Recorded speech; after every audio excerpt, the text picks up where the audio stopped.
Good morning, and welcome to Chapel Chat. I'm Pastor Kevin Little, and this is the sanctuary at Fisher United Methodist Church. I started thinking about a new Chapel Chat right away last time. It was going to be great. And then I got distracted and completely forgot what I was going to chat about. So here we are, 2 weeks later, chatting about something completely different than what was going on in my head a week and a half ago. Now, my last sermon was about being salt and light, and this was in reference to Matthew 5:13 through 16. In that sermon, I make a reference to what we should do when we lose our saltiness or our light dims. Now, I didn't spend much time on that, but I want to take a deeper look at it now. What do we do when our light dims? What do we do when nothing has flavor, especially us? How are we supposed to get that back? Now, from a Christian perspective, this is a common thing. Our faith can and will take a hit. We won't always be the shining light of a city on a hill drawing everyone to us. Sometimes we're the person in the dark, desperately looking for light around us, something, anything, to guide us towards something better. In churches, we'll talk about mountains and valleys, or hills and valleys, or peaks and valleys, however you want to say it, and how our faith moves through them at different periods of our lives. Sometimes our faith is so strong we can't imagine that anything could shake it. Our lives feel perfect in those moments. But on the other side of those peaks is a valley that we will descend into. And that valley is thick with trees blocking out the sun during the day, and with all sorts of creatures that go bump in the night surrounding us as night falls. It's a scary image, and it's a scary place to be. It's been referred to as the dark night of the soul. It's really melodramatic, isn't it? But it's also completely accurate. So what do we do in the darkness? How do we deal with the darkness we are in while feeling the pressure to be light to someone else? How on earth can we possibly be there for someone else when what we really need is to sit alone by ourselves, hiding from the world? Now, for those of you who are watching this and might not be church people, this still applies from a mental health perspective. Depression happens, and the world is a dark place. Those things combine to make it hard for some of us to get out of bed, let alone leave our houses. And through all of that, people depend on you. People need you to be the person that they lean on, and all you want to do is hide. Now, I'm not chatting about this because it's an abstract idea. The past 2 years have been rough for me.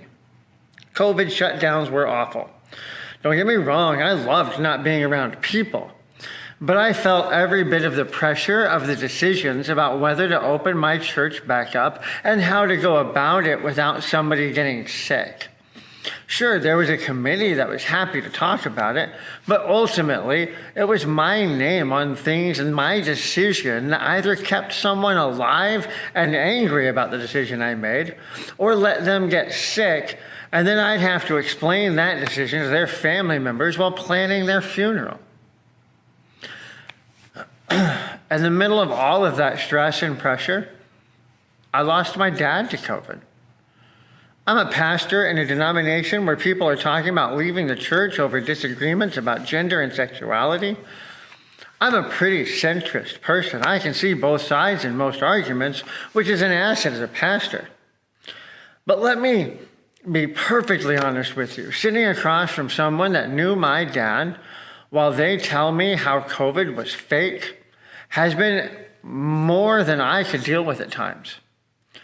Rather than rock a boat, I smile and nod and validate that there's more than one way to look at things because that's my job. But how do you think that, do you think that helps my relationship with God or humanity and all of this? Where is that same awareness and grace that I'm offering from other people to me? So I went home, and I wish that I could hide from the world because I never knew where that kind of stuff was going to come from. And I hid from God while I was at it too. I stopped reading his texts, and I stopped answering his calls. I understand depression. I understand challenges to my faith. I understand being angry at God or the world and wanting answers. I understand knowing that there aren't any answers and trying to reconcile that. I understand the struggle of being there for other people when there are very few people that can be there for me. But what can we do? It sounds cliche, but we put one foot in front of the other. We keep moving forward. Even in Illinois, where everything is flat for mile after mile, we will eventually get to a place where there is a peak again, where we will lift up just a little bit and get a little hope.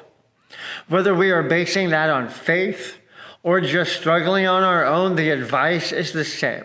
Get out of bed and do something that brightens your mood even a little bit. For Emily, it's putting on makeup. That's the sign that she's putting one foot in front of the other and actually starting to climb. For me, it's normally shaving, but right now I've actually been growing my beard on purpose and not just because I'm depressed. But lately, I've been trying to do things I enjoy a little bit more, whether I feel like it or not. I get a few pages read in a novel, or I clear another level in a video game that I'm playing. They're small things, but they start to add up and gain momentum, and eventually, after building momentum, we begin to break through and gain a little hope, which then helps create even more momentum. And then you read a little bit of scripture, or you do something else that generates even more hope, and that keeps rolling, etc. And then after 2 long years of just not wanting to do it all, I'm starting to talk to God again. We still have some things to work out, but the silent treatment can only last for so long.